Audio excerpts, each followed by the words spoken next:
man. What's up? Shit, it is fucking super. You ready to quit your job? I'm ready. Let's do it. Let's do it. Let's do it. Let's do it. All right.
Welcome back to the Amarettos on Armageddon podcast. Today we have our friend Josh, who's joining us today. Hey. Yeah, very exciting stuff. So let's not waste any time. We'll get right into it. Josh, what are your opinions on Israel? I'm just kidding. How was the drive? So I live about you'll hear this in the Midwest. Instead of miles, we say hours and stuff. I live about an hour and 10 minutes south, but all of the roads were closed in New London, so I had to go on a detour. So it took an extra 30 minutes. Yeah, I heard about that. Yeah, but other than that, it was fine. Gotcha. Yeah, that's good. The roads weren't bad. Weather-wise. No, it was just kind of slightly raining. It's a nice Gloomy Saturday today. It is a very gloomy Saturday. I'll give you that. Yeah, it's a very gloomy Saturday. So those of you who might not know, Josh and I have been friends since it was about when you went into the Army. It was probably about the same time that I went in, so probably about 2014. So probably about 12 years. I would say 12 years, something like that. 20, I think because it was 2014 when I went in. I think we've been friends since we were 16. Yeah, so maybe like 14 years. I think so. Somewhere in that neck of the woods, yeah. Yeah. And we actually met through starting a band. Yeah. Yeah. And that was good. Yeah, so we met through we were heavily inspired by a lot of thrash metal music, and it was extremely fun being in that band together. A lot of nostalgia there for sure. Mm-hmm. And just a few friends. I don't want to name any names, so because obviously they can't consent to having their name out there. Right. But no, super fun time. Just a lot of really crappy cover songs. So. Hey, yeah, no, it was fun though. It was fun. I appreciated the opportunity. Mm-hmm. I mean, I thought it was always funny was that out of all the people that were in that band, between you and our drummer, and our bass / singer, they all went off into their own bands and stuff. Yeah, no. And then I got stuck in the mud. And then I never ended up going anywhere. But I shouldn't say never. Maybe someday in the future. Justin Bieber type shit. Yeah. You gotta keep it JB in the house, right? Yeah. But no, I mean, there's always stuff for the future. The one person who they played a live show for Beartooth. It was awesome. Yeah. Yeah. That's awesome. Yeah. Yeah. Yeah, I envy that. No, me too. I envy that. Me too. It was really cool. Very, very, very interesting. Very proud of them. You know.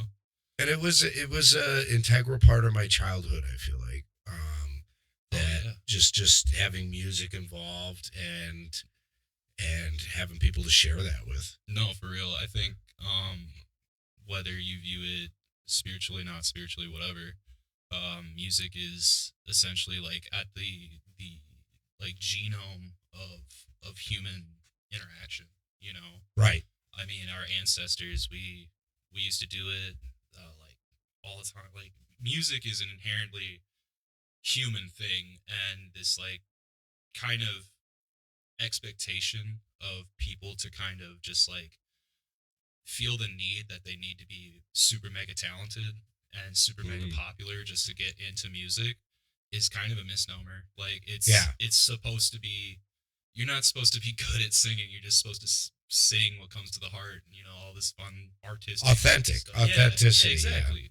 So I mean, like, music's been a cornerstone of my life forever. Like, it's gotten me through like everything.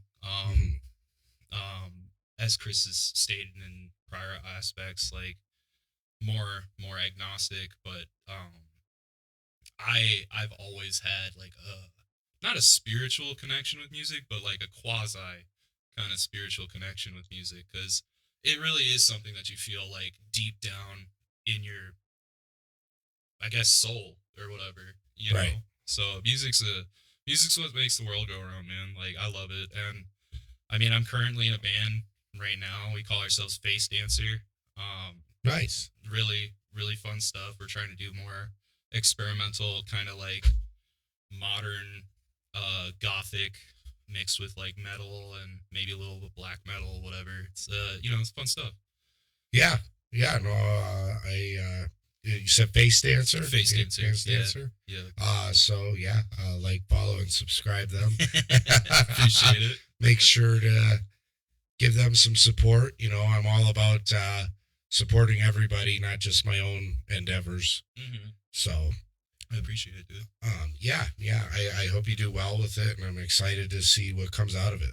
Speaking of nostalgia and old music, what was our old band called when we were up in Dirt Mozambique? Floor Room. Was it Dirt Floor Room? Yeah, it was Dirt There's Floor Dirt Floor Room. Oh, and then there Then we was had To Be TBD. Determined. Yeah. To Be Determined. We literally thought we were so counterculture with Right. that. Like, we thought we were just so like, oh man, why don't like, it was the most in my opinion, looking back on it, it was the most kind of like, it was lazy, but it felt artistic. And we were like, you know, oh, to be determined, you know, oh, well, like, every band, you know, there, if you have a secret band, you know, whatever, why don't we just have that name? And it was silly, but it was super fun looking back on it with like a childlike wonder. Yeah, no, it was like I found myself watching those videos Dude, the other day, and I was like, even if I don't like talk to the people that are in that band, and, you know, I don't, whatever, they're fine. I still do find myself looking at like those old band tapes and just kind of seeing how brings you back to the good old days. Oh yeah, And just back when not the any bands- worries and you know, riding around in your mom's vehicle. And, yeah. potentially you know, hitting a deer with it. Hitting a deer. Yeah. That wasn't fun. No, I felt no, bad. definitely not. Mom was not happy about that. I remember that. Wasn't that like that Kia she had? She had a Mazda. Or Mazda, It was like that's a what it Mazda was. Yeah. van. I think it was like a 2012 Mazda van. all black. Yeah. whatever. Yeah. I remember that and being like, yeah. I paid $20,000 for this. I was like, I'm sorry. She's like, no, it's your fault. Whatever. No, Yeah. we're good now. It's fine. Yeah. But No, that was good. That was good. Mhm. That was a good memory. Yeah. Probably not not a funny great at the memory, time. but like Not at the it's- time, but then now looking back, it's like, oh my god. Yeah. Yeah. No, it was you know, teenage angst and stupid. Yeah. nonsense. Or I mean, like even when I was in what was that? I think you were with me when we were in my mom's Durango, and we spun out on the freezing my God, rain. Yeah. Yeah. No, so one thing you're gonna learn about us, we are terrible drivers. We're not good. And I drive an 80,000 pound vehicle. That's the scary part. Well, he's probably a better driver now. Yeah. But when we were younger, we were drivers. No. So, No, we were reckless. We were ruthless. I remember someone tried being like, "Were you drunk?" And I'm like, "No, I was stone cold sober." Like, Yeah. And that's the honest truth. Yeah, we was 100% sober. We're just idiots. no, we were just dumb. We lived life like it was a heavy metal album. Right. It was awesome. Exactly. It was- I think it was that's the insane. only way to live life. It is like Yeah. I as I get older, like, you know, when you're in your 20s, I mean, I'm 29, but like when you're in like just getting into like modern adulthood or whatever, you think all the stuff that you did when you were like 13 or 14 was like cringe, Mhm. but it's really not. It's honestly kind of enlightening when you go back to like the old stuff that you did and you're like, Yeah. I actually wasn't that stupid. Like I had No. some pretty good taste. Like There's- I remember one of my favorite albums is like Demon Days by the Gorillaz. That's Yeah. one of my favorite albums of all time. Like that's like no skips Mhm. at all, and that's still like It's always good when you find an album that you don't have to skip through. yeah, that's still Yeah. one of my favorite albums of all time. I love it. Nice. Yeah. Yeah. Yeah, it was an interesting time Hmm. in life. And it's crazy to look now like where we're at now. I know, like You know. how just like Like cuz like how I boring our life is. Oh, now. yeah, I remember as a kid, the day, bro. I know. being in high school, being like, we're gonna do this, we're gonna do that. We Dude, had I all know. these goals and aspirations. We had so and- many cool goals and aspirations, like, and now, you know, because of the government or whatever, like, we just, Benjamin yeah, Netanyahu. yeah, sure. It's crazy, yeah, because it was a very optimistic point in life. It was like you had a very like everything was rose tinted glasses, but like it wasn't, you know, Right. Like I feel like if people really wanted to, they could still have that childlike wonder. It's just like, Mhm. obviously, you know, the main consensus with like America is like bills, you know, when you're an adult, you're like, oh, finances, whatnot. I think it's very important to still kind of maintain not being childish, but being childlike. Right. You know, like having a childlike sense of wonder to everything is just, it's so nice. Like, Yeah. you look at, like, I'm one of those, I get this from my grandma. Mhm. I love watching the birds in the morning. Yeah. I really do. It's a simple thing. It is so Yeah. simple, and that's all you need. Like everyone, there are complex things in life, and we'll probably get on that topic. But like life is meant to be simple. I would think. And I'm not speaking in absolutes, but I think if you want to maintain like a healthy mentality, sometimes you just need a break, and you need to like look at the simpler things. Everyone nowadays, and this is my biggest pet peeve with people, especially since moving to the Fox Valley. Sorry, I'm getting on a tangent. It's all good. My grandma, this goes into my point. We're talking about how people drive on like 41. Mhm. She goes, yeah, everybody's driving so fast to go nowhere. Right. You know, and it's true. Like, I think that kind of goes into like, because we're both small town kids, and I think you get more of an endearment in life being from a small town. Now it's not always great, but there are some redeeming qualities, and I think like being from a small town, it really makes you like kind of sit and smell the flowers. Right. You know, like you can be like, oh man, life was great, life's good, you know. But once you get more into like the more normative, or what they say or want to say is normative, of like the hustle and bustle of modern day life, Right. I think that philosophy, or that like ideology, or just thought process, if we don't want to use like academic terms, is just it's negative, you Right. know? So yeah, man. Yeah. I mean, it gets to be negative, but I mean, I think I think that's why I enjoy living in a small town, Me too. is because like you don't have this whole facade in front of you, Mhm. that you sort of just get overwhelmed, Yeah.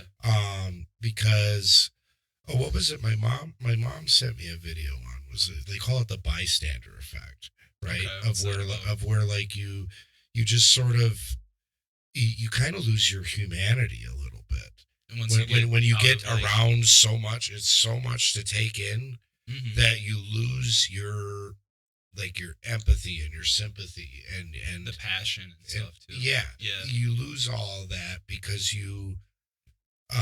it's just too much. Yeah, It's just too much for the brain to take in. Like there's just nothing that we were ever meant to all take in at once. Yeah, Like the going- point that we're at right now. Right, like going to like we've discussed this before, but like Diogenes the true cynic. Like Right. everyone talks about like cynicism in a modern light where it's like, oh, I'm just have a distaste for government.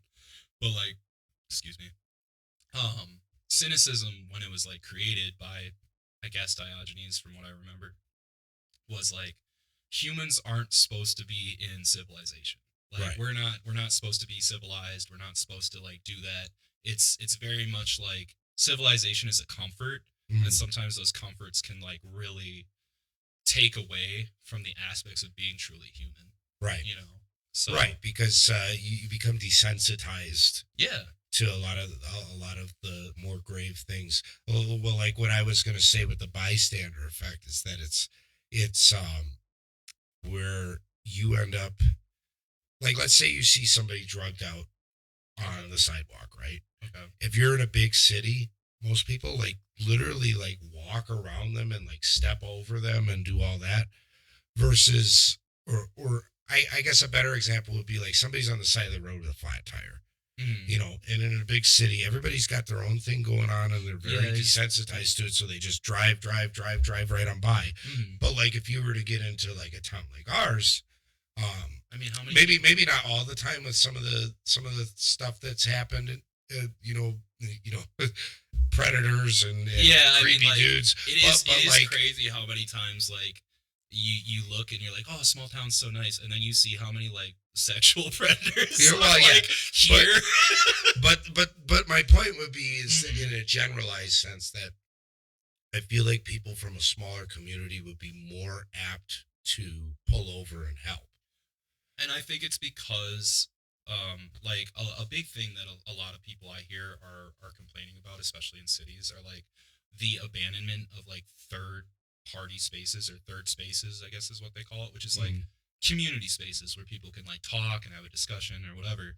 Right. And I think once you get into more of those cities, and I could be speaking out of complete ignorance, like you just don't have a lot of just social interaction that's like genuine. Right. Whereas like, yeah, I mean there's the facade in some small towns. It's superficial. There's a facade in some small towns where it's like, oh, they're being a nice person, but are they? Right. You know, like we never know. We never know what exactly Right. what a person is thinking or expecting. But yeah, I mean, look how many people you see just like wave when you come into like Tigerton or Wittenberg or whatever, you know, Yeah. like anywhere, you know, like, or I shouldn't say anywhere, but like any kind of small town like that. I Yeah, mean, we I can- know. I've we had gotta- it. we I've had gotta it where look they at- wave and you're like, who Yeah. who the hell are Who you? Yeah. Yeah, like, Who yeah. are you? Like- I'm like, hey, like- whatever, you know. What? But- Yeah. But like, and like my girlfriend and I will go on like little walks sometimes, Mm. and people will say hi, but it doesn't feel like hi like a small town hi. It's like Like hi the- like a please don't kill me hi. You know what I Like mean? the- Like, Yep. Well, no, it's not. No, they'll genuinely be like hi, but like you can hear in their voice inflection that it's like I'm just exchanging a don't- common courtesy I'm right noticing you. Don't kill me. now. Yeah, You I'm know, exchanging a common courtesy right now because I feel social pressure to do so. like, right. And I want this to go no further than that. Exactly. Yeah. No. That's about it. It's like hi, and then you're like, you didn't have to say hi. You could have kept enjoying your walk. And Right. that's maybe a bad thing on me, but you know. And it's hard to look at things like that because I mean like I see myself doing it sometimes. Mhm. So then that's why I see it in other people. Yeah. You for know, sure. To like I mean I spend a lot of time in big cities with like touring and stuff. Yeah. So like I'm very well aware of the just like people won't even like in New York City, like if you're in the way, people will just like walk through you as if Oh you're not yeah, there. like you're Like you're, they'll bump you, they'll make you drop your stuff. Like, Mhm. you know, it's mind my business kind of Mind my mentality. business. Yeah. Yeah. Which is fine. Like, you go to Chicago. I think the only true big city besides Oklahoma Mm. is, well, I can't even say that was a big city. It was more of an army base. But, the only big city I've really ever been to is like the Twin Cities in Minnesota and then Chicago. Yeah. And All right. Sorry about that unintended break there. Evidently, this new expensive ass camera I bought decided to overheat. So we're gonna keep an eye on it. I'm gonna have to play around with it. I'll probably have to go down on the quality a little bit to avoid the persistent overheating. But we should be able to get about 20-minute segments because that's about where it cut out. yeah. So, Yeah. anywho, with where we were at, we were talking about what were we talking about? Just like how cities kind of desensitize people, I feel. Right. Yeah. Yeah.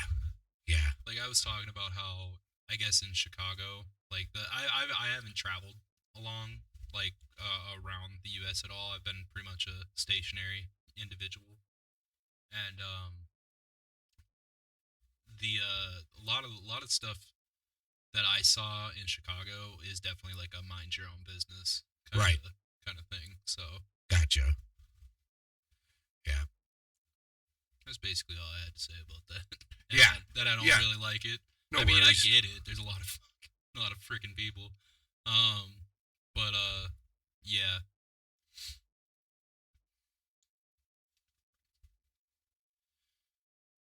Yeah. Yeah. It's Kind of derailed the whole situation. derailed the whole situation there. we were having Yeah, such a we good were flow. we were it's just this just kind of happens. I mean, it can't be free flowing forever. Yeah. It's hard to just stay on track with this stuff. So Most maybe actually that'd be a good point to kind of work down our topic list here. I know we had some like So I mean we kind of hit the music background, but so I mean we could just totally derail and we'll just go right on to just influences on society with music. yeah like I feel like there's sort of this push towards I think when you and I were talking when we went on our break there was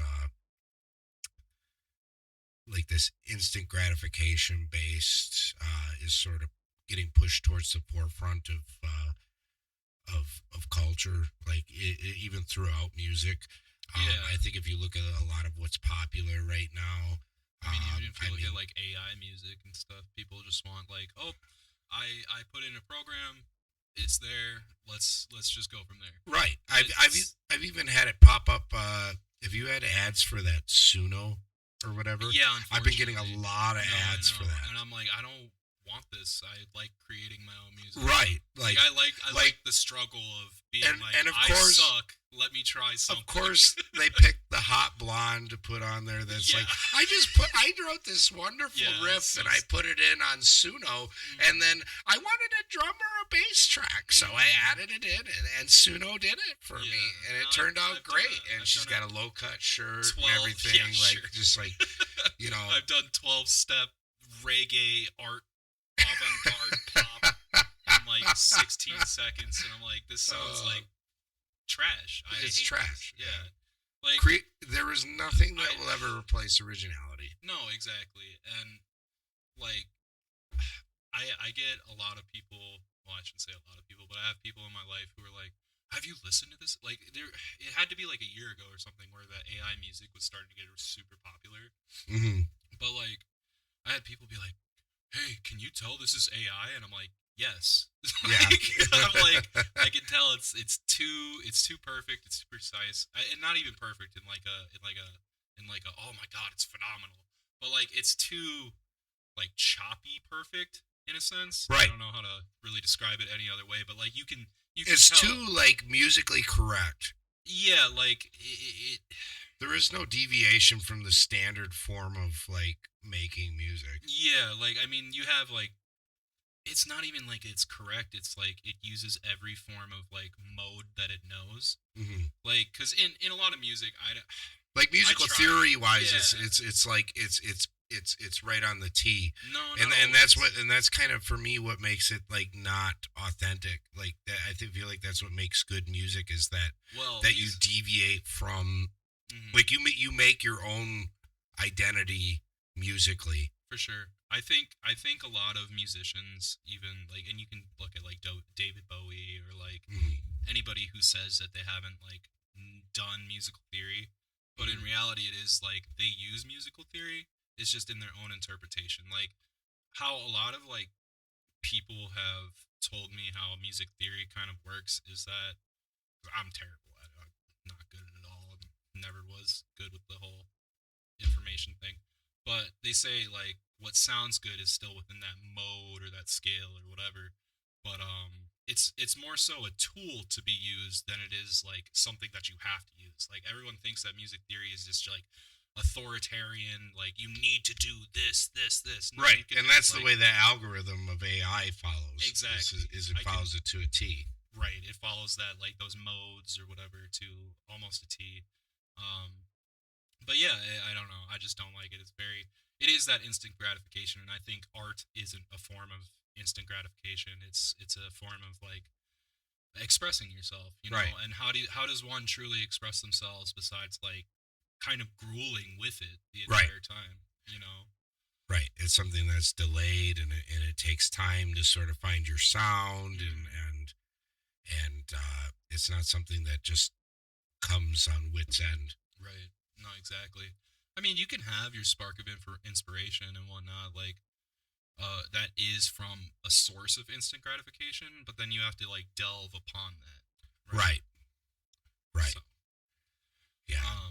but no, I definitely agree. I think human society has been like um obsessed with instant gratification and not, I mean, long term thought or long term processing, because it just feels comfortable, you Right. know. And that it's understandable. I mean, I would be the last person to be like, oh, I don't, you know, I indulge in instant gratification all the time, Cheers. you know. So like, like, Cheers. but I also understand that like if you if you love something, you have to really like put your heart and soul into it, you know. So it can't just be. And there's no substitute for that. Yeah, like even if you get like a simple, let's go Black Flag, Henry Rollins, like punk riff, the blah, blah, blah, blah, blah, whatever, slamming on a guitar, Yeah. there's still forethought within it. You Yeah. know, like even though the guitar riff may have been like super simple, they probably worked on it a little bit. So what you're getting is that form of like angsty instant gratification, but in reality, they still had to work on it, obviously. So Right. yeah, Yeah. and I think that goes again hand in hand with just society in general and how just a lot of people are so focused on me. What can I do? What's going to help me? What's going to embolden me? What's going to do this? And not focusing on like, what can I do to like For other people. yeah, like help those around me or like make music that like genuinely makes people go, "Oh my god, I've missed this feeling." You know, Right. and like I kind of want to portray that, and every musician says this, or at least I think they do. But like I want to portray that with my band like Face Dancer, and cuz I like the more experimental kind of 9 Inch Nails, Typo Negative, like all that kind of doomy, gloomy stuff that's Mhm. like it is more can be nihilistic, but I think it's more existential.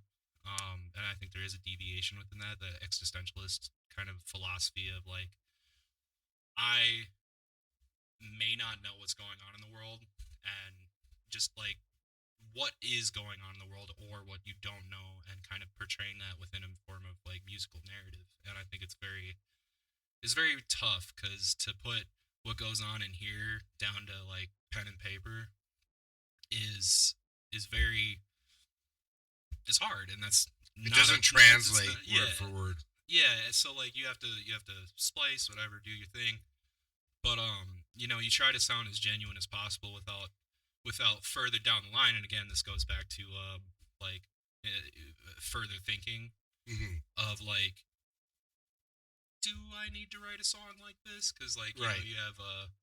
you have some artists like, I don't know, I'm just shooting a shot in the dark with like 80s music, but like she's my whatever, Cherry Pie. Cherry pie. Warren. Those guys hate that song. Yeah. From what I've seen, but like they didn't know that it was gonna have that level of success to it. Right. You know, so like anytime they have to play that, they're like, no, I don't I don't want to do that Right. anymore. They're like, so any song but that. yeah. Yeah. So I think that maybe doesn't go hand in hand with instant gratification, but it goes hand in hand with like trying to figure out what you want to play for a long period of time. Because like if you're in a manic episode or like a depressive episode, because my music's more, I guess, sad, but it can be happy if it wants to be. Yeah. And you're focusing on those like heavy topics, and down the line, like you don't know what you're gonna be like 10 years from now. Right. You know, like you could be sweet as cherry, sweet as pie, like anything, and you're just like, now I've created this such an existential dread of a song that I'm like, I get just wigged out, depressed from even playing this song. You know what I mean? I feel like some people sort of like dwell on that feeling though. Yeah. I don't want to say like sulking, but just like I think like a lot of like depressive music is supposed to make you feel that way. That's what's the kind of beauty of it, because a lot of people are like, oh, I can't listen to that sad stuff, I can't. But like when you're in a depressive episode and you just need to just like sit and dwell on that for a little bit, you don't dwell on it too long obviously, but like sit and dwell on it, it can be some of the most euphoric like feeling afterwards. Right. I feel like there's definitely some dopamine associated with it, because I think there's a benefit in having those feelings validated. Yeah, like someone else shares this perspective. Correct. Yeah.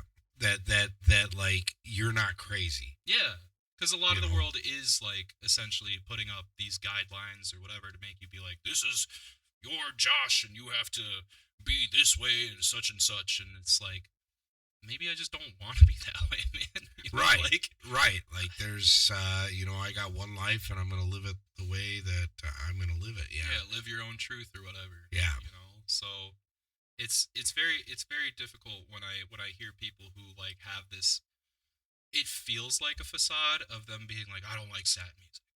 How do you not like sad music? Like sad music is I think everybody does deep down. It's just a matter of like a egotistical I'm too that they have to fight, that they're too tough of a man. No, you learn your emotions, realize those emotions, be strong with those emotions, and like that will help you be a more self-aware or potentially intelligent person, that you can be perceptive with those around you. Like you can just be like, oh, I feel this person, I can feel for them, oh, he's angry, I've been there before, you're not crazy. Like, because I feel like emotionality is like the core element that makes us human. Oh, of course. I mean, and that's why I stand like away from AI, because how do you, not to get on a how do you convey emotions through a computer? Right. Like it'll say, I can understand this, but I don't know it. Right. Right. And sometimes understanding isn't enough, in my opinion. I feel like you do need to relating. Yeah, like you need to relate to me. Yeah. I think that's why I have such a stance like back when it comes to the AI stuff, especially since my uncles raised me on like Terminator and all that. Oh, I'm 100%. I'm so. 100% on some of the episodes that I mean may or may not go up. I kind of went off the deep end on the AI thing, but it's a very scary thing. I believe it. Well, and like, it's just very. It's like, say there comes a time where like AI is in our house or whatever, and you like want to relate to this thing that will, because there's always that futuristic goal of like, oh, we're gonna have robot servants or whatever. Yeah. If these things can't relate to you on an emotional level, how can you convey a human emotion with them, and how can you like? Right. Because then they're essentially this lesser being to you, Yeah. right? And that just feels like slavery with extra steps. Right. Like that just feels weird to me. Well, my main concern with it is where it steps in and becomes the moral authority. For sure. To where like there is no, to where it discovers that humans are the problem. The problem. Right. Yeah. Right. Because it's logically or statistically found a form of like just like through a database or whatever that it's like, oh yeah, no, the humans have done so much bad, and now it's become biased to that it's like, oh well, we have to get rid of them. You know Right. what I mean? And that is a deep fear of mine. It's like maybe in what some would say an irrational fear, but I don't think it's really that irrational. you And know? I mean, it might not even involve. It might not even involve the AI. When the guy programming it, right. Peter Thiel, says, Okay. "I think, I think, I think humans are, like that man does not relate to humans." No, But- they're like, and that kind of goes into my some of my other topics and whatnot. Is that like I feel like once you get enough wealth and power, you can't relate as a human as well. Like Mhm. you know, you look at back at like, and we've talked about this Yeah. before, but like you go back to like let's say tribalism or just tribes in general. If you weren't helping the common good of the tribe, you were exiled because I mean, you're effectively a sociopath. right. You know, so if you're too greedy, you're too this, you're too that, you're murdering people. You know, you Yeah. have no compassion or like regard for your fellow person. Right. They're gonna be like, get out of here. Right. You know. So I don't know. It's very interesting to see some of these like tech guys who have been so obsessed with tech, especially corporations. And they're just like almost inhuman. They feel inhuman. Right. Like they are a human, but something's not, like Clicking. Yeah. Yeah. So. it's Yeah.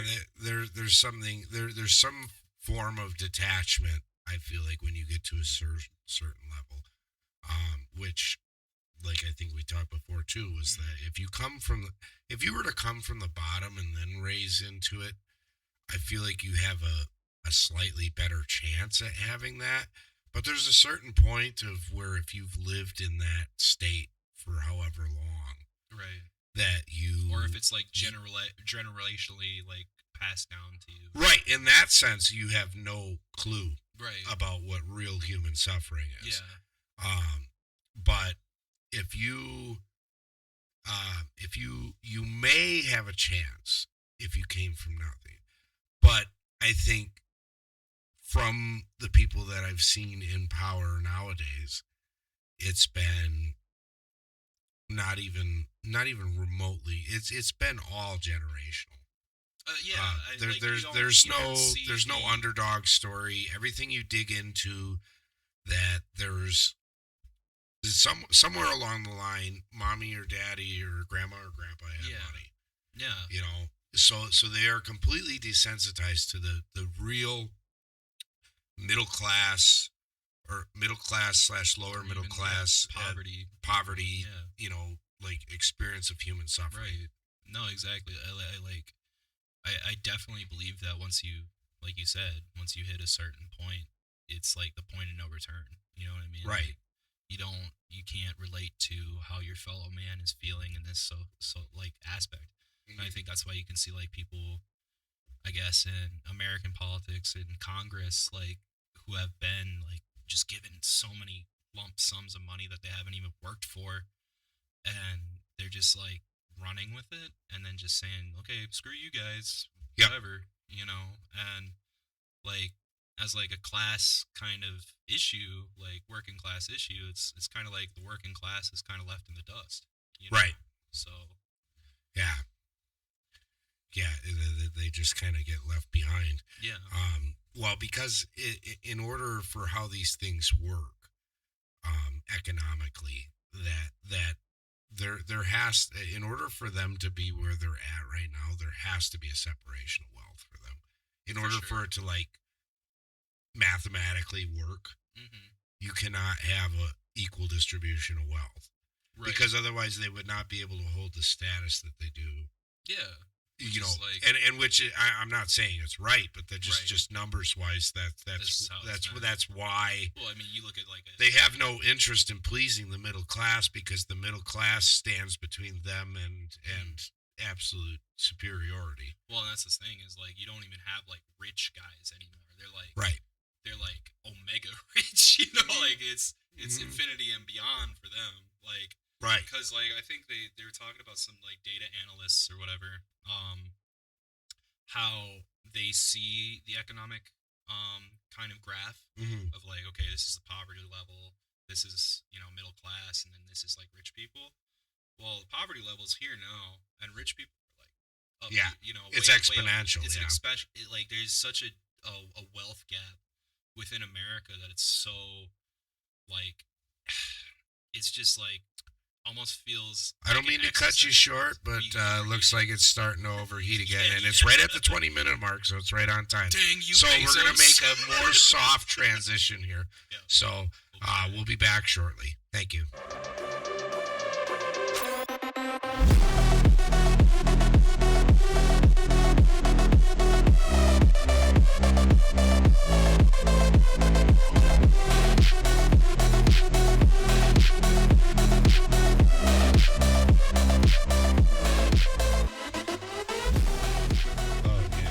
Yeah, we're back. We're back on Oh. now. We're back on now.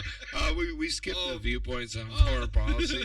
Let's jump right into that. Yeah, might as well because we've spent quite a bit of time.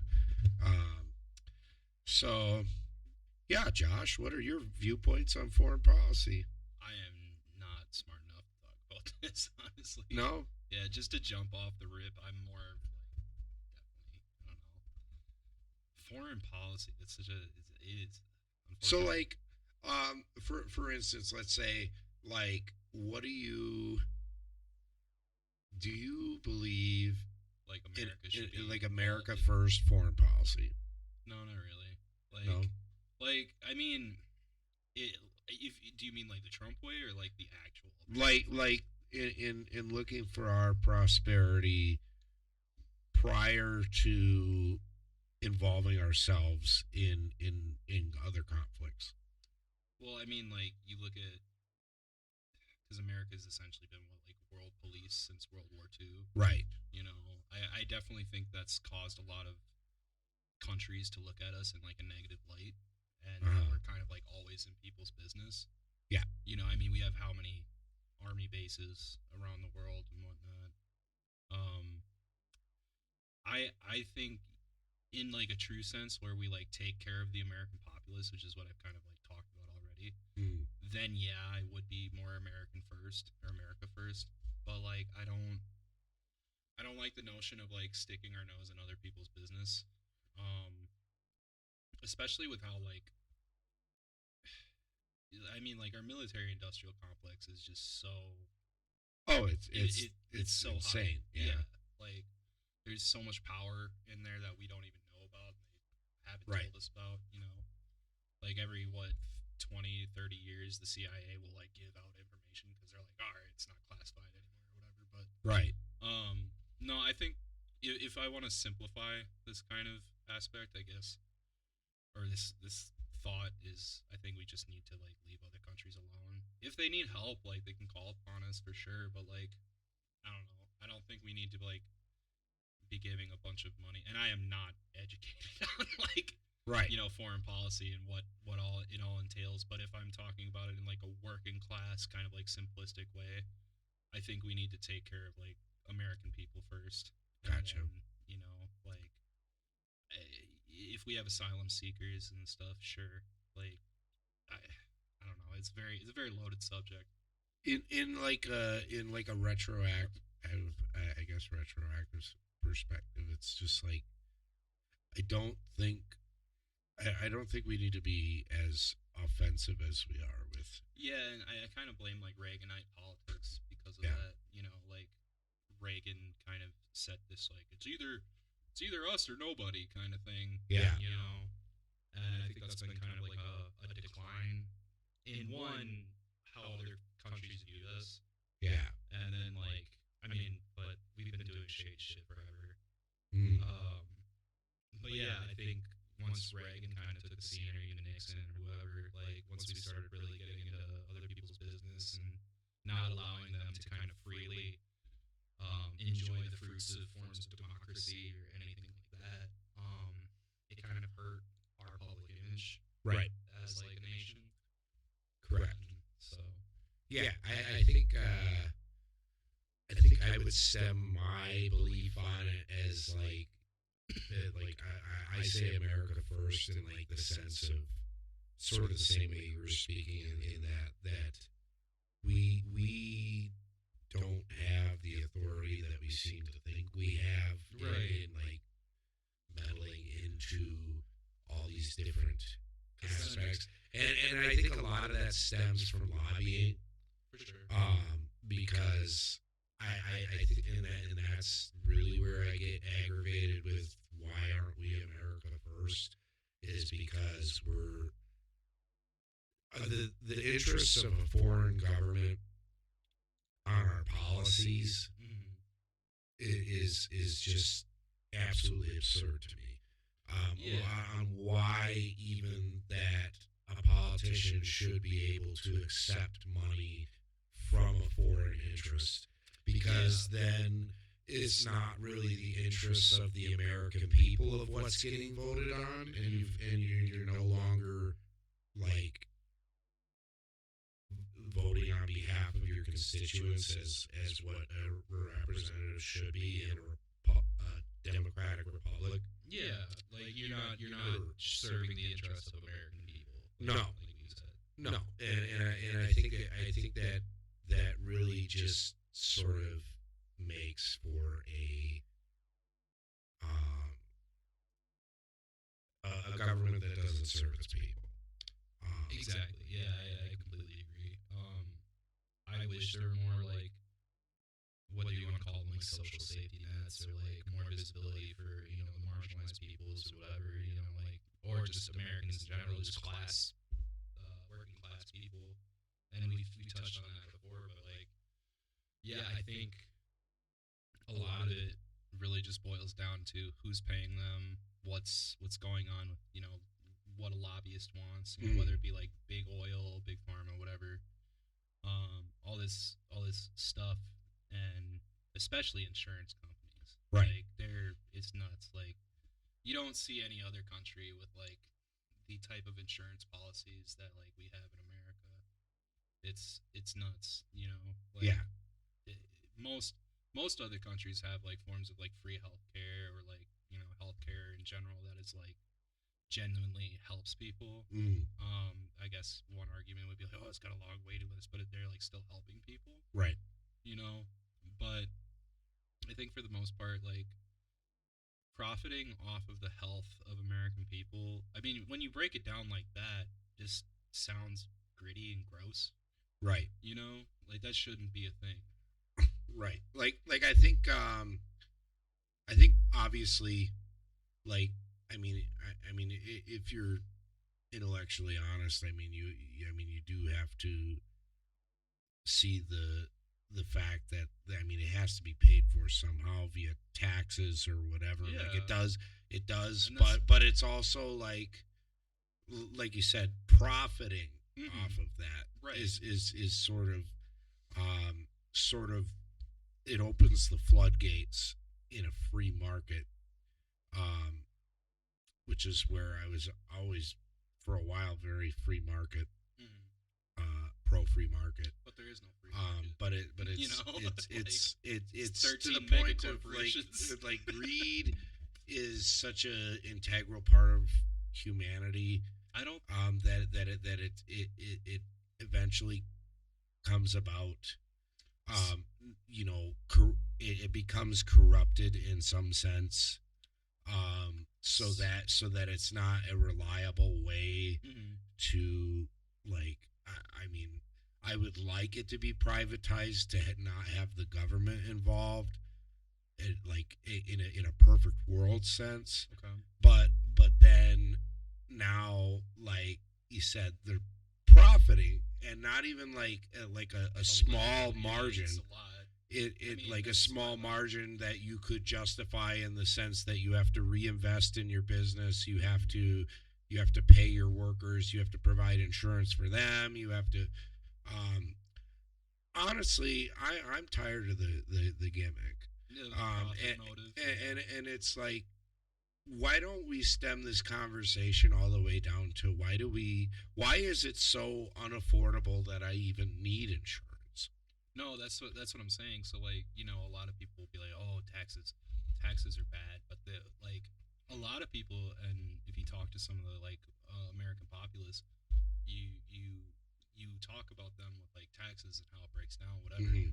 And most people are like, I'm fine with taxes as long as it's going towards like, your social safety nets, like public health, whatever. Right. So like, because obviously when they say free healthcare, they don't mean free healthcare. Right. It's got to be taxed somehow or whatever. But then you have like a form of like small percentage that all American populace kind of pays for, so that Right. you can have health insurance. Right. But like, oh god, you said a bunch of different things. But yeah, it's just like there is an insane amount of like commodity driven like profit narrative. Right. Like it's like, oh, though the one thing that I was gonna say before you went on your little thing is I don't believe that humans are necessarily greedy. I really don't. I think, like we said with the tribalist aspect or analogy, Right. is that humans generally aren't greedy. I think, like, in the modern age, it's been forms of like idiosyncrasies or even like ideology that has caused people to have a more me first narrative. Mhm. And I do blame, I'm going to say the buzzword, capitalism. I blame forms of like capitalism and like because that's what like profit motives kind of go off of, right? Mm. But you like we were saying before, you're too greedy, you get socially exiled, right? Yeah. So I don't think in however hundreds of thousands of different cultures that every culture just had inherent greed to them. I think that just seems very disingenuous. You know what I mean? I mean, I Like, guess to a sense, but I feel like when you open up freedom to a certain extent, and this is where like, some people may disagree with me, is that I feel like when you open freedom to a certain extent, like you really sort of exploit the negative qualities in people that may not have been there if there was some sort of societal regulation on it. for sure. That like not inherently all people are, but like, for instance, like I may say that like if somebody gave me like a free ride ticket that I can live the rest of my life, that I don't have to pay a dime, and I'm never going to have to worry about bills again in the rest of my life. However, you're going to have to live with the sort of mental reprieve of knowing that you're taking from poor people. Okay. That I may say in my current middle class sense that, oh, I would never, but it's never been offered to me. To say that I would be righteous enough to like, I would like to believe that I would be righteous enough to say that this is this way, but I think people that there's a small group that has a very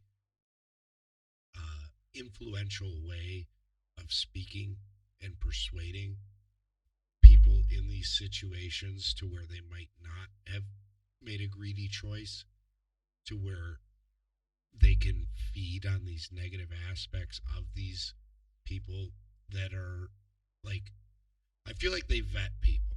Well, that's why They that's vet why- people to find, and those are the ones that end up with the money. right? Is that the ones that have been vetted to show that they sort of have a sociopathic tendency to where they will use people to get to where they want to be, even though they might be able to verbally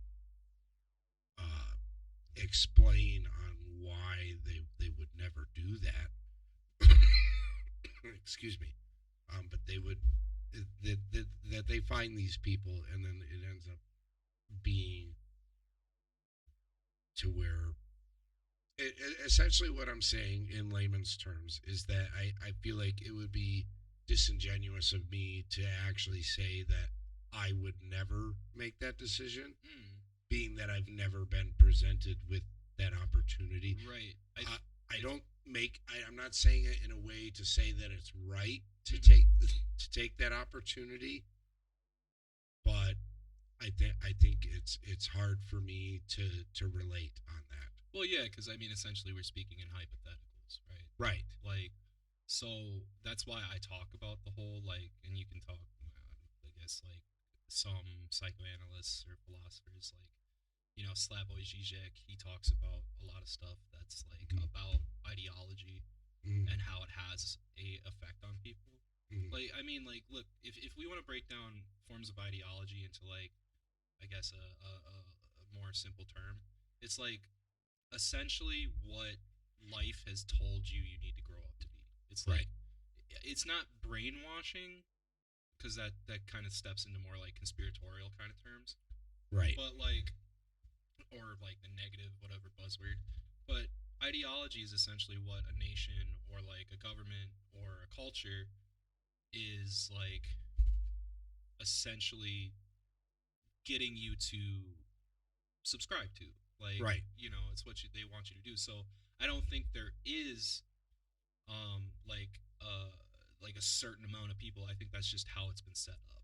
Right. Like it's not like these people that come in and they're like, oh hey, hey Chris, I got you look like you could use $10 billion, whatever, like whatever.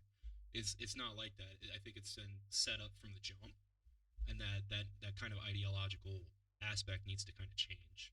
Yeah. So, because you can shoot all day and be like, oh, hypothetically, I could think this, but like right now in this situation, right here, right now, if someone handed you however much money, like one, the context of that is crazy. If someone just comes in Right. and is like, here's $10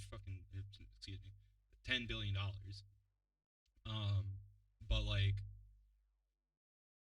yeah, it's just a crazy hypothetical to think about, and I think that's just becomes more of a cyclical argument. Right. You know what I mean? It's a bit circular, yeah. Yeah, like so I think when you go into like, because like every form of thing has like forms of ideology. You have uh like Christian ideology is like, oh well, I believe Christ is king, I believe this and that. Mhm. Buddhists are, I believe in enlightenment. That's their forms of like cultural identity or cultural ideology. Mhm. But ideology is kind of more of a modern term, being whether it be like a communistic ideology, a capitalistic narrative, libertarian, whatever, whatever you want to view it as. But yeah, Yeah. it's very interesting to see like what the cultural like zeitgeist or whoever is kind of dictating how next generations are going to become, because you see less community, you see less compassion, you see less like charity like you would see in like Right. more of an old school kind of Christian narrative or whatever. Um, but I think that is a circumstance of forms of profit or prophetic, not prophetic, profit motivated like ideologies. Because if our economic system is focused on profit and how can I get a quick buck, how can I get this, that's just going to be ingrained in a lot of people. And I think you have to do some like soul searching to be like, well, I'm not like that, and be like steadfast in those kind of beliefs. Right. Well, and that's where like you mentioned in like I mean, you kind of mentioned in it like as far as me projecting my Christian belief onto this is that like I believe it's somewhere in Leviticus that it really sort of does not condone in any sense the sense of collecting interest. Yeah. You know, Like yeah, the old like Jewish priests and whatnot were like, you shouldn't be doing that. Right. Thing. So where yeah. you're not allowed to collect interest on debt to your fellow man. And every 7 years your debt should be like cleared or something Right. like that. In that sense, and I feel like that sort of got lost in like today's American Christianity. Well, that's because of like like Adam Smith, the guy who created what the ideological form of capitalism is today, and that's just kind of like how it's been. Like, right. He's like, okay, this and then it's got misconstrued over the time because like, funny enough, Adam Smith didn't believe in like landlords. He thought it was sucking off of like working class people kind of thing. He thought it was very like disingenuous, whatever. Right. So if you look into like Adam Smith and like the stuff that he's check it out. Yeah. He is the forefather of what the capitalist system is, right? Right. So, and even then he had like, if you would look at how he wanted capitalism to flow, it sounds good on paper, but there's still forms of like, I guess you could call it exploitation or like alienation and stuff. I don't know, I'm just using like buzzwords, whatever. But it's true, you know, like there's a lot of that stuff. So I think just in general, no matter which way you view the correct way to govern a society, if you go down, either you go Marxism, communism, capitalism, I blanket on the other fourth quadrant of that, but like libertarianism. I think in each sector, corruption like ruins all of them, okay, and I think that's where I think, and we'll probably get more into this after my once my camera decides to overheat because we're at 20 minutes here. yeah, seems to be doing good right now, But like I feel like whenever we like sort of segregate that, is that it doesn't have, and this is where they love to divide us, is where I feel like they make it to where it's such a moral high ground to be on. Yeah, a lot of people Any got high one of the horses. 4 quadrants. No, and you'll have that. I mean, like, I think it's way more, as a left-leaning person, I think it's way more constructive to actually hear the pleas and like the cries of like working class people, and to see how like it's going, because ultimately, like, I guess left-leaning people would consider like capitalists and like billionaires like, the bad guys, Right. whatever. But like, I'm down to have discussions like this as long as they don't go like crazy outfield. Like, Yeah. I don't fuck with Nazis. I don't fuck with fascists. I don't fuck with any of those types of people. Like, as a Polish man, like, Yeah. I mean, the communists did some fucked up shit to us too, like Stalin and whatnot. But like, there are different like subjects when it comes into those types of political ideology, that don't lean to like authoritarian Soviet aspects of communism. Yeah. But I think they kind of have the right idea, because it is mostly the people at the top who kind of want to put the working class down, because this Right. we essentially like create everything. We're the producers, we produce everything. And you'll have a lot of, these people at the top who just want you to make more money for them, Right. Just make more of that money. Come on. You're my little pay pig. Right. which is yeah, that circles back around to just, I feel like it doesn't matter which quadrant you end up in, is that where you end up with some form of corruption. I don't feel like there's a perfect way to run any society. I feel like right now, I think we're really experiencing the really negative aspects of capitalism. Yeah. And some would call it techno-feudalism, but I say you guys are silly, but what is techno-feudalism? Oh, it's like, so like feudalism is that old like Dark Ages thing where like, you had like lords over the land and like serfs and stuff, and sort of like a monarchy almost. yeah, but like you had like nobles who would run things, Right? And the serfs would profit off of those. Like they would lands, delegate like the crops task and stuff. force, but there was ultimately like a one. Yeah, so it's one not leader. like a capitalist narrative where everyone has like free competition and there's Right. a competitive free market or whatever. A lot of people say like once the 2008 recession kind of hit, that we kind of Yeah. derived more into like techno-feudalism, which is just a fancy word of saying like new age feudalism, Gotcha. which is based more off of like markets and like commerce and stuff, instead of like, oh, my fields need to be plowed this year, whatever. Right. So, Yeah. so. Yeah, I gotcha. Yeah, and I think throughout all of it, just to kind of sort of touch on this last topic here, is that I feel like we just got to find a middle ground as a society. Is that Yeah. even though no matter what way you cut it, you're going to end up with some form of corruption that's going to ruin it. Yeah. Somebody's got to ruin it for the rest of us. Is that we just got to find a middle ground. I think with a lot of these viewpoints that it shouldn't be so morally, there shouldn't be such a line in the sand that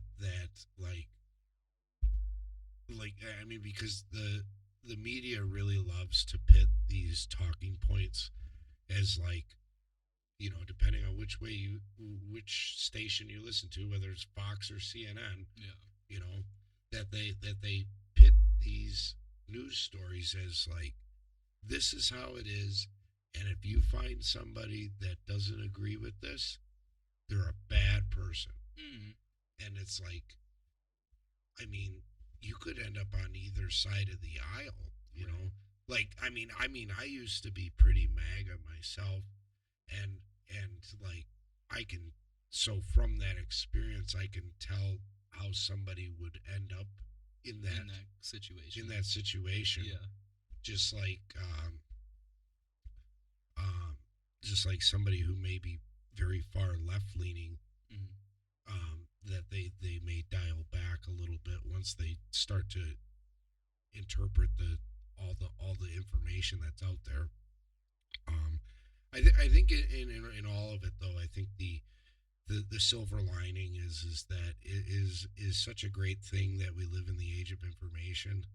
It's a blessing and a curse. It's a blessing and a curse, but it's also like for me, it's a silver lining because at least each individual has the ability to go out there and discern the information for themselves, For sure. because it's so out there versus say 100 years ago Yeah, where people that were you got your news from the newspaper that old Tom down the street was just like the boy on the bicycle Yeah. tossed onto your front porch. hey Tommy, Yeah, yeah.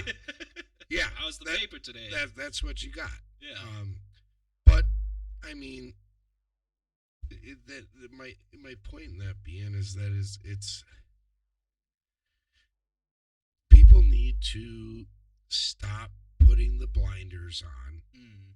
and even if you don't agree with something that somebody says, look into it. Oh, for You sure. know? I think the problem is that, especially with people with MAGA, if you want to have more of I guess what I would view it is for example, yeah, there's a lot of left leaning people that are like, oh, everybody's a freaking Nazi nowadays. Everybody's a fascist. And it's not so much in my opinion, I don't think it's so much more that yeah, they'll use the buzzwords to get people riled up for sure, and that's just how agitprop works, agitated propaganda. That's just how that shit works. But you get, not every person who voted for Trump is a bad person. Not every person who voted for Kamala is a bad person. Not every person who voted for Biden is a bad person. Not all these people are bad people. They genuinely, and I think you've discussed it in prior episodes, the American populace wants to find what's right for them. It's just the blessing and curse of the age of information. A lot of it gets misconstrued to what they perceive, algorithms, whatever, oh, this guy has my best interest, but in reality he's I don't know, having sex with kids on some sort of island. Yeah. You know what I mean? So, Yeah. They don't do that. no, never. It's only 4,000 I've never documents heard. on, 3 million. 4 million. 3 million out of 6 million. My that bad, were I released. misspoke. That's I a whole really, other rabbit hole we won't go down today. But let it be known. But that's that- something that I am happy with, is that you see people on the left and on the right. And when people say in America the left and the right, they normally mean Democrats and Republicans. I mean both left and pretty moderate Republicans. Like the actual definitions of left and right. Yeah, you know? actual commies, whatever. Right. Are legitimately they're horrible people over there. What's going on? Right. You know what I mean? So there is that deliberation that we were talking about earlier. And what I was saying before is that I have some clients who, because I'm a barber by trade, so I like to make people look nice. so I have to hear all sorts of opinions all day long, all the time. It can be draining, but it also can be really enlightening. Yeah. But you get like people from all sections of the aisle, and a lot of them are pretty much like together on this, you know? Right. Like, so that is nice. But my earlier, I have clients who are from Europe that have like come over to America, and they say, you know, oh, Americans, they're so focused on debate. They want to be right. They want to be right. They want to be right. And there's no form of deliberation. There's no form of like seeking one goal and working on that. And I think if like they really hammer home on the like Epstein stuff or whatever, Mm. I think we can actually have like a unified form of America. You know, like, oh jeez. That's all right. That's all right. But no, it's, you know, like, I think a lot of what I have to say is like me being whatever left leaning person. I try not to completely be like, oh, it's my whole ideology, because I like to see the broader strokes in life. I think there is some hope, because like eventually humanity will figure out that this is enough. It's just that, you know, this is gonna sound like old man stuff. We got to get off our phones a little bit, and this isn't helping. Right. You know, like. Well, I feel like maybe if people can absorb content that's longer than 60 seconds, No, for sure. and that they're actually being intellectually honest, Mhm. I feel that's a key point I'd like to make, of is just course. to be intellectually honest. Yeah. Like, don't just start combating stuff. Don't start combating ideas just to be contrarian. Right, because You like know? as soon as I'm sure we'll get, you know, some in your comments or whatever, if this ever goes anywhere, they'll be like, oh, you guys, you know, a crazy radical. I'm not. I'm just some dude that has some like I liked studying a little bit of poli sci. I liked studying a little bit of whatever. I have no college degree, so I am definitely potentially speaking out of my ass. Um, but like, you know, I'm just a working class guy that has kind of seen like, okay, well, it's not a left problem, it's not a right problem, it's a top down problem. It is. You know, like, It's us versus them. Yeah. and it shouldn't be like that, but unfortunately, back to the ideology thing, it's come to that kind of circumstance where you have, you know, this top down, like, you know, people are starving on the streets, and it's so sad to see, and you get stuff that shouldn't even be a problem, like just people trying to live their lives and people being angry about it. Right. You know, like, as long as you're not fucking hurting kids or like hurting people or hurting whatever, Right. you're fine in my book. You Yep. know what I mean? Like, you're a good person. Like, don't extort, don't hurt people, whatever. Like that you're fine. Like, don't try not to subscribe to crazy forms of like, I don't know, fascist rhetoric or whatever, but like, Yeah. Don't start listening to crazy podcasts like this. Yeah. But you know what I mean? Like, it's just, I think honest to God, everyone's so scared to talk to each other, but it's like humanity is either losing its like genuinity, if that's a word, like just being genuine. Like, they're Yeah. just we have such a hard time being genuine with each other. There's no because- authenticity. Yeah. Yeah, it's like, yeah, you have a hard time just even talking to people because people will be upset. And granted, there are a lot of crazy things that people say in the real world where they'll just be like, whatever, man. You know what I Right. mean? Like, you know, I think like, if you're this type of person, you should be like shot and killed. Like, what? No, Which that is where, with those people, I feel like you have to be patient, because know, and it's 'cause, like, hard. It's 'cause- hard to do, but like if we're really gonna make a change, like Mhm. you're gonna come across those people that are hard headed and stubborn, Yeah.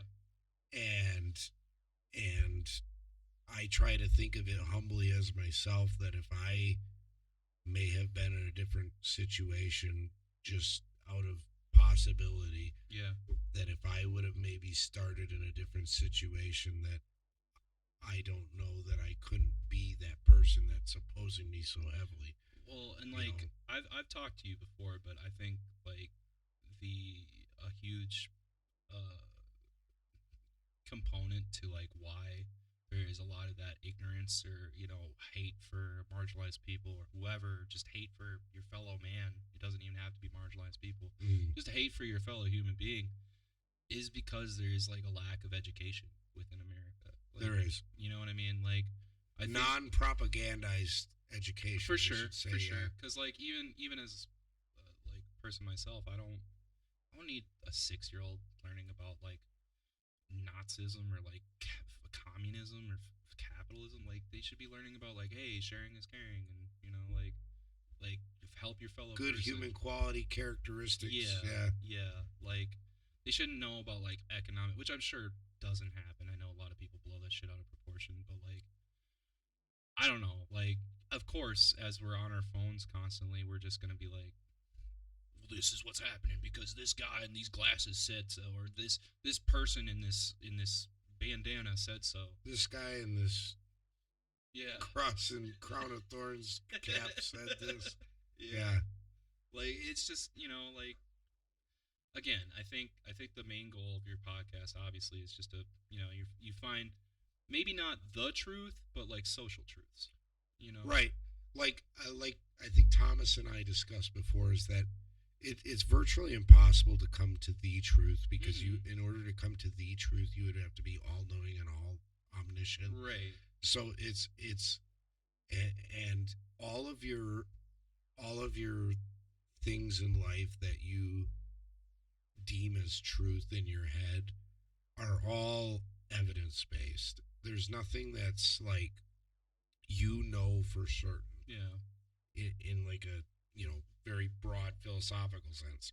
Yeah. If you're Is that talking there's physics, no for sure. proving something to be true. So you collect evidence and you decide, what does this point towards? What truth claim does this point towards? And that also, that to be humble and stay persistent and transparent is that we decide that maybe one day the evidence will come forth and it points us in a different direction. Yeah. Our truth claim was totally off. I mean, like, if you want to get into like fringe, what's considered like pseudo science now, I mean, like there used to be a day and age where people genuinely thought the shape of someone's skull meant their intelligence. Right. Like phrenology and shit, and that's terrible. It's awful. Right. There's They still use- people out there that think the Earth is flat too. Well, yeah, so. exactly. There's so many different like fringe ideas out there that were viewed as like the truth at one point and are completely different. Because we've had more peer-reviewed studies and we've had more just like social perspective and everything. Seems to be doing fine. Yeah, it's good. No, I'm just watching it. I know. I So feel bad. continue with what you're doing, but I think once you get to the end of your point, we'll probably wrap up with my verse. So Okay. go ahead. But yeah, like long story short, there needs to obviously be discussions like this, and I've seen a lot of people talk about this where it's like we need to just have good discussions. It's just the problem is that when people genuinely do want good discussions, but then you have some people who are like either misguided or broken people, because I don't think there's truly bad people out there. Speak of the devil, it's overheating. Is it? There you go. So We'll be right back. Yeah, we'll be right back. We'll finish up with the Bible verse. We'll close out, and then that'll be it. All right. Thank you. All right. We're back. Sorry about that. Our camera made it 40 minutes without overheating. Yeah, it was sweet. actually much better than the 20-minute segments there. So we're going to wrap this up. The last thing I want to close with is just for a small discussion here is a Bible verse, which is Isaiah 6:8. So if you'll turn your books to page, Isaiah 6:8. Also, I heard the voice of the Lord saying, "Whom shall I send, and who will go for us?" Then I said, "Here am I, send me."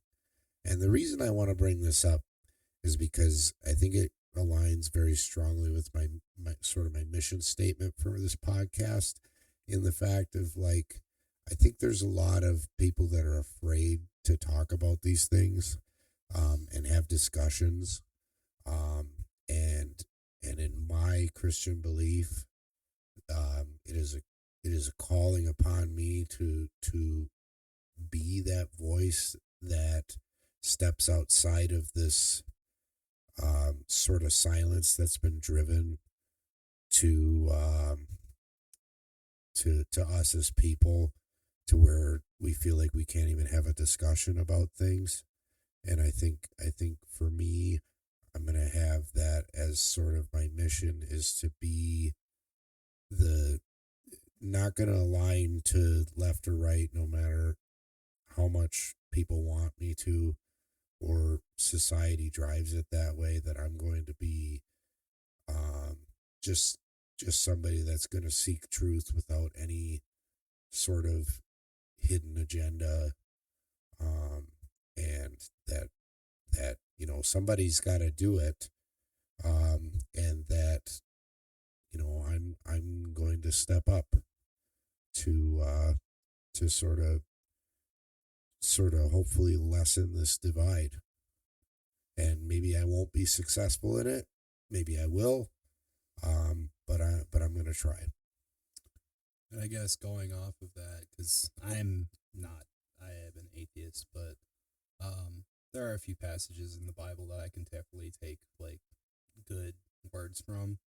Do I believe in all of it? No, but I'm gonna do that quote with a quote that's more familiar to me, and that's a quote from my grandpa, being like, essentially saying, do you think everybody who was brave had no fear? Right. No, of course they fucking did. They were shitting their pants, Right.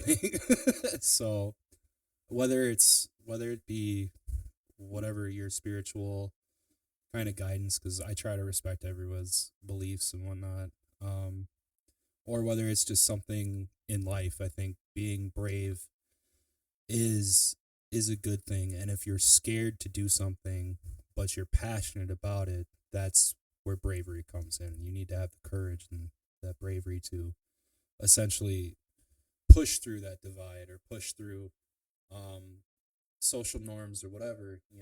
Like bravery is a very, very key thing. And it's good to have. And you don't see a lot of people being brave anymore. You see a lot of people just kind of putting their heads down, going with what they want to do, and just allowing it to happen. And I don't know, maybe this will inspire you to do something brave. Yeah, I think that's a good perspective to take on it too, and that's sort of there's 1,000 different ways to interpret that, but in this context, I think that's very well aligns with what I was getting at, and yeah, I really hope that that you guys enjoyed this. I look forward to bringing different sets of perspectives onto this podcast, and I think this was and I hope you agree with me that this was a good discussion. Even though we may have some differing viewpoints on things, that I think we had a good intellectual discussion, and I feel like I've gained something from this, and I feel like I hope you've gained something from this as well. Of course. I mean, like going back to our statement, like, I had to be brave to come on here, because I dreaded coming on here. I don't like talking about my political views. I don't like talking about how I feel about things. I mean, I like talking about how I feel about things. I just don't like it being blasted Into the public view, the public image. But no, I had to be brave. So again, maybe just an inspiration for all of you to be brave and just step out of your comfort zone. Hey guys, sorry for the issues with the recording there, but we're gonna cut it short there. The audio messed up there at the end, and then but I think we got some good takes, and we'll. Thanks for watching, listening, whatever, and we'll hope to see you back soon.